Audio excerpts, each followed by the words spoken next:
Saudaraku, saya di sini melihat hubungan yang baik sekali antara para nelayan ataupun para manusia dengan burung-burung camar yang ada di pantai ini. Tidak ada yang menahan burung-burung ini di udara selain yang Maha Pengasih, yaitu Allah Azza wa Jalla. Nah, biasanya domba ini akan diantar ke pembelinya dengan cara digendong seperti ini, dipanggul seperti ini. Oh, Masya Allah.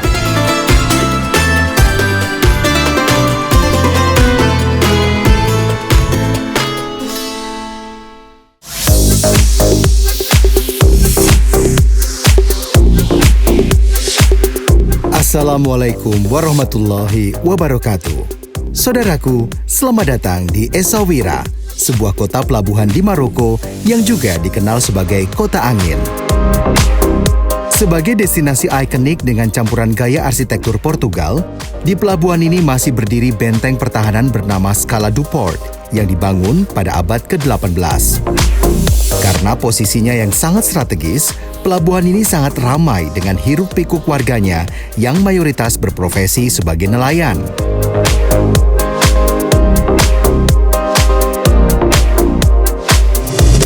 Saudaraku, sekarang saya sedang berada di pelabuhan ikan kota Essaouira, Maroko, dan saya ingin mencari satu jenis ikan di mana ikan ini menjadi salah satu bagian dari kisah seorang nabi di dalam Al-Quran.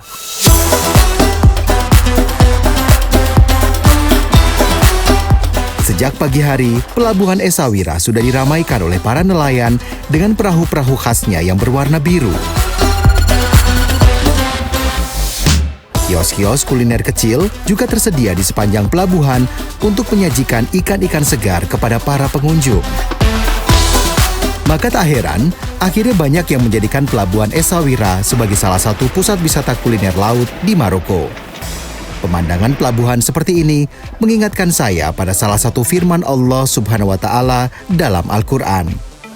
Tidaklah engkau memperhatikan bahwa sesungguhnya kapal itu berlayar di laut berkat nikmat Allah agar dia memperlihatkan kepadamu sebagian dari tanda-tanda kebesarannya. Sesungguhnya pada yang demikian itu terdapat tanda-tanda bagi setiap orang yang sangat sabar dan banyak bersyukur.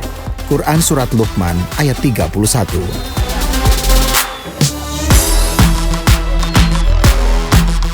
Saudaraku, ini adalah ikan sebelah atau juga disebut sebagai ikan Nabi Musa. Karena ikan ini menjadi bagian dari kisah perjalanan Nabi Musa bersama Nabi Khidir alaihissalam. Ya, ikan sebelah atau disebut juga sebagai flatfish kerap dikaitkan dengan kisah perjalanan Nabi Musa alaihissalam untuk bertemu dengan Nabi Khidir.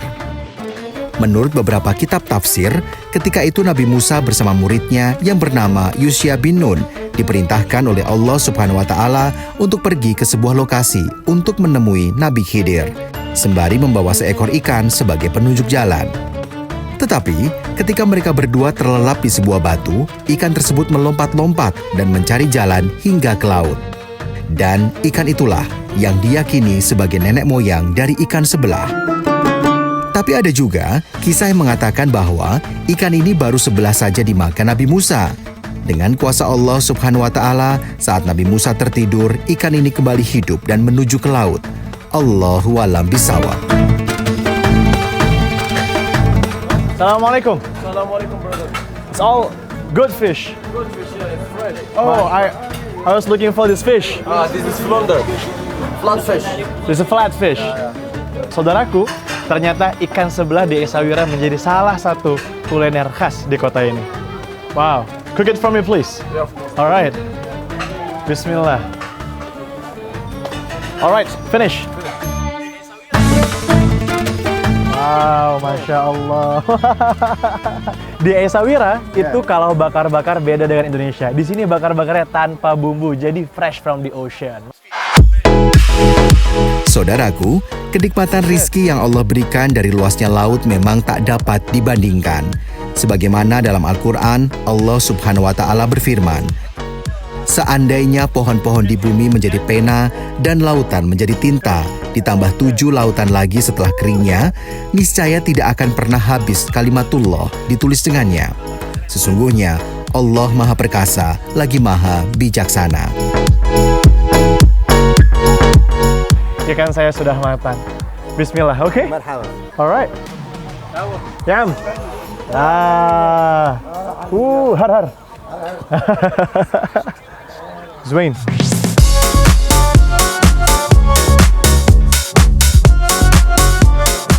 Ini dia ikan sebelah saya, udah siap untuk dimakan. Wah, nah ini nih.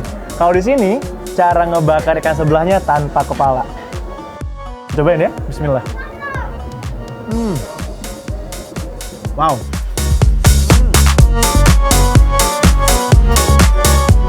Saudaraku, ikan segar itu rasanya memang beda, manisnya terasa dan gurih banget. Dan ini tanpa bumbu. Saudaraku, dan ini dikisahkan oleh Allah Subhanahu wa taala dalam surah Al-Kahfi ayat ke-61. Satu lagi jejak Al-Qur'an terungkap dari bumi Allah Subhanahu wa taala di kota Essaouira, Maroko.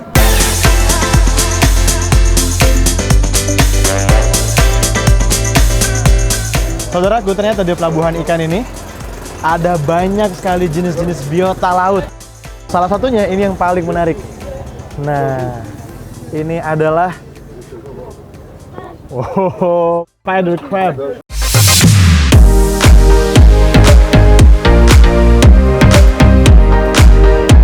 Wow. Saudaraku. Wah, ini bulu babi. Di sini ternyata banyak yang jual bulu babi di pinggir-pinggir jalan seperti ini. Brother, how much is it? 5. Alright, can I try? Oke, bismillah. Ternyata tadi saya milih yang bulu babi betina. Katanya rasanya jauh lebih manis. Rasanya seafood banget pastinya. Ada rasa kerang-kerangnya. Tapi justru ada asam-asamnya juga tapi enak. Wow.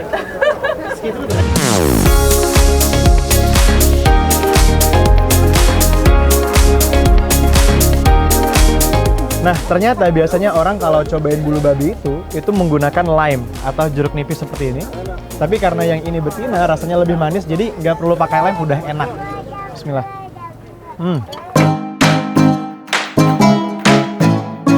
Saudaraku, dalam surat Fatir ayat 12, Allah Subhanahu wa taala berfirman, "Tidak sama antara dua laut, yang ini tawar, segar, dan mudah diminum, serta yang lain sangat asin. Dari masing-masing itu, kamu dapat memakan daging yang segar dan dapat mengeluarkan perhiasan yang kamu pakai. Di sana, kamu melihat bahtera berlayar membelah lautan agar kamu dapat mencari sebagian karunia-Nya dan agar kamu bersyukur." Quran Surat Fatir ayat 12.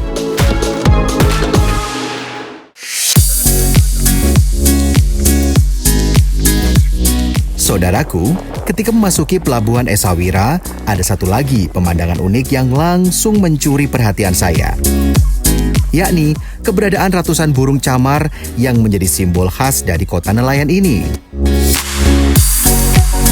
Saudaraku, yang menarik dari pelabuhan ikan ini adalah terdapat banyak sekali burung-burung camar yang berterbangan seperti di atas kepala saya ini. Saudaraku, burung-burung camar sering mengikuti kapal nelayan yang kembali ke pelabuhan Essaouira. Mereka berharap mendapatkan bagian dari hasil tangkapan para nelayan. Pemandangan ini menciptakan suasana yang hidup di sekitar pelabuhan. Burung camar ternyata juga memainkan peran penting dalam ekosistem laut setempat. Mereka membantu menjaga keseimbangan lingkungan dengan memakan ikan kecil dan sisa-sisa makanan yang ada di pelabuhan. Selain sebagai penyeimbang ekosistem di pelabuhan, tidak jarang keberadaan mereka juga memberikan aktivitas menarik bagi para wisatawan, baik untuk sekadar foto-foto atau mencoba memberi makan ikan-ikan segar secara langsung. Rasulullah Shallallahu Alaihi Wasallam bersabda, "Jika kamu bertawakal kepada Allah dengan sebaik-baiknya, maka Allah akan memberikan rezeki sebagaimana Dia berikan kepada burung. Ia keluar pada waktu pagi dalam keadaan perut yang kosong dan pulang petang dengan perut kenyang." Hadis riwayat Ahmad. Saudaraku, saya di sini melihat hubungan yang baik sekali antara para nelayan ataupun para manusia dengan burung-burung camar yang ada di pantai ini. Karena ketika para nelayan sedang membersihkan ikan, maka burung-burung di sini memakan sisa-sisanya. Dan itu seolah-olah para nelayan bersedekah kepada burung-burung yang ada di sini.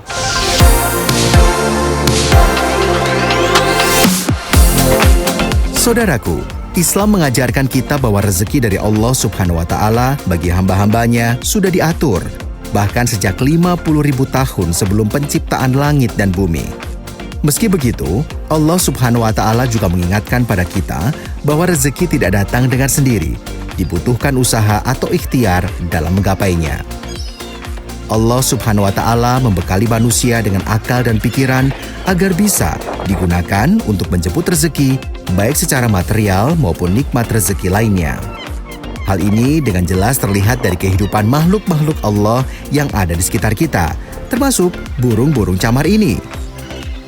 Burung camar yang terbang rendah di atas air atau hinggap di perahu nelayan seolah menjadi simbol ketenangan dan keikhlasan makhluk dalam menjemput rezeki.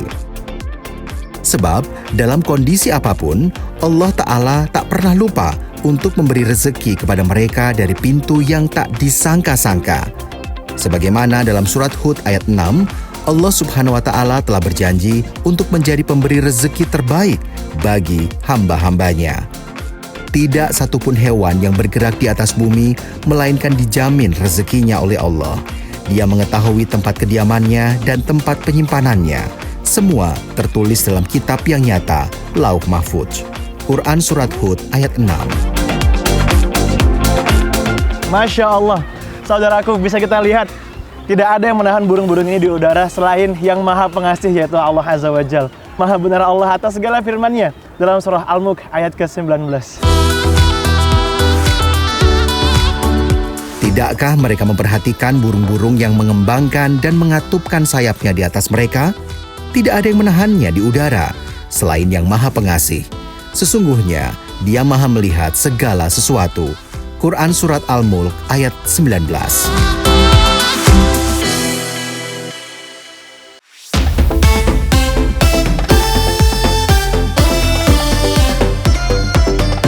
Saudaraku, di belakang saya adalah Cape Spartal. Ini merupakan simbol dari ujung daratan benua Afrika.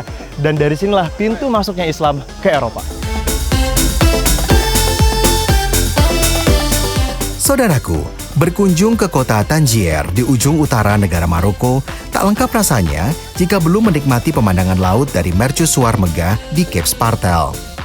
Mercusuar yang telah dibangun sejak tahun 1864 ini memiliki tinggi hingga 24 meter dan ditujukan sebagai pemandu bagi para nelayan dan pelaut. Ketika senja tiba, mercusuar ini menjadi tempat favorit para pengunjung untuk menikmati angin laut, sekaligus mengabadikan momen terbenamnya matahari. Saudaraku, dari sini benar-benar terlihat daratan benua Eropa yang merupakan bagian dari negeri Spanyol. Saudaraku, keistimewaan negara Maroko tak bisa lepas dari keindahan salah satu keajaiban alamnya, yakni Selat Gibraltar. Dalam bahasa Arab, Jabal Torik yang berarti Gunung Torik, yaitu nama yang merujuk pada Jenderal Muslim Torik bin Ziyad yang menaklukkan Spanyol pada tahun 711 Masehi. Selat yang menghubungkan antara lautan Mediterania dan Samudra Atlantik serta memisahkan Maroko dan Spanyol menjadi lokasi pertemuan antara dua samudra. Ada satu kisah dalam Al-Quran. Allah menceritakan betapa gigihnya tekad Nabi Musa untuk sampai ke tempat bertemunya dua laut. Hal ini diabadikan dalam Al-Quran Surat Al-Kahfi ayat 60. Ingatlah ketika Musa berkata kepada pembantunya, "Aku tidak akan berhenti berjalan sebelum sampai ke pertemuan dua laut, atau aku akan berjalan terus sampai bertahun-tahun." Quran Surat Al-Kahfi ayat 60. Ini merupakan penanda dari bertemunya dua laut. Di sebelah kiri saya merupakan Laut Mediterania dan di sebelah kanan saya merupakan Samudra Atlantik. Secara sains, fenomena terpisahnya dua lautan di Selat Gibraltar terjadi karena air Mediterania yang hangat dan padat bertemu dengan air Atlantik yang lebih dingin dan ringan. Namun, kondisi tersebut tentu bukanlah sekedar fenomena alam biasa. Sebab, jauh sebelum ilmu pengetahuan mengungkap rahasia itu, Allah Subhanahu wa Ta'ala telah menjelaskannya dalam Al-Quran. Dia membiarkan dua laut tawar dan asin bertemu. Di antara keduanya ada pembatas yang tidak dilampaui oleh masing-masing. Quran Surat Ar-Rahman ayat 19 hingga 20. Saudaraku, satu lagi jejak Al-Quran terungkap dari bumi Allah Subhanahu wa Ta'ala di kota Tangier, Maroko.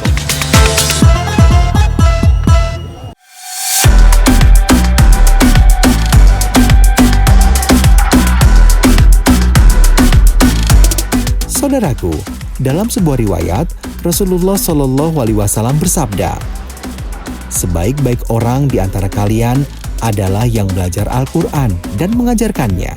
Hadis riwayat Bukhari.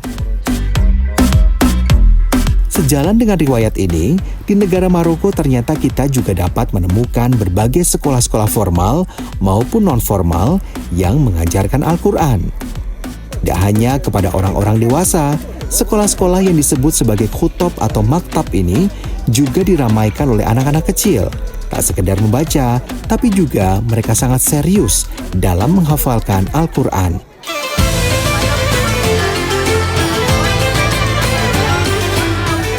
Khutab Darul Fath, yang artinya rumah kemenangan, sangat cocok disandingkan untuk anak-anak ini yang berlomba paling kuat hafalannya.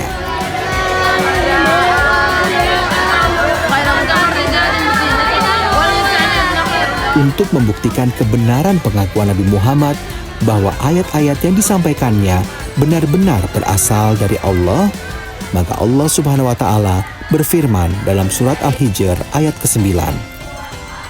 Sesungguhnya kamilah yang menurunkan Al-Quran dan pasti kami pula yang memeliharanya. Quran surat Al-Hijr ayat 9. Saudaraku, ada dua metode di khutab Darul Fath. Yang pertama, dengan cara menghafal lembar demi lembar mushaf Quran. Yang kedua, adalah dengan cara mengulangi 5 ayat setiap hari dan menyetorkan kepada ustadz atau ustazah. Selain dua metode tadi, ada juga metode tradisional yang sudah menjadi tradisi turun-temurun, yakni dengan cara menulis dengan tinta di atas kayu atau biasa disebut loha. Menulis dipercaya dapat memperkuat hafalan, karena kita memakai semua indera dalam melakukannya. Karena setiap apa yang ditulis, dilihat mata, didengar telinga, dan diucapkan dengan lisan, insya Allah akan lebih mudah untuk dihafalkan. Saudaraku, Allah Subhanahu wa Ta'ala menerangkan bahwa Al-Quran adalah kitab Allah yang mulia. Hal ini tertuang dalam surat Al-Buruj ayat 21 dan 22. Allah Subhanahu wa Ta'ala berfirman, "Bahkan yang didustakan itu Al-Quran yang mulia, yang tersimpan dalam tempat yang terjaga, Lauh Mahfuz." Quran surat Al-Buruj ayat 21 hingga 22. Nah, biasanya domba ini akan diantar ke pembelinya dengan cara digendong seperti ini. Oh, Masya Allah.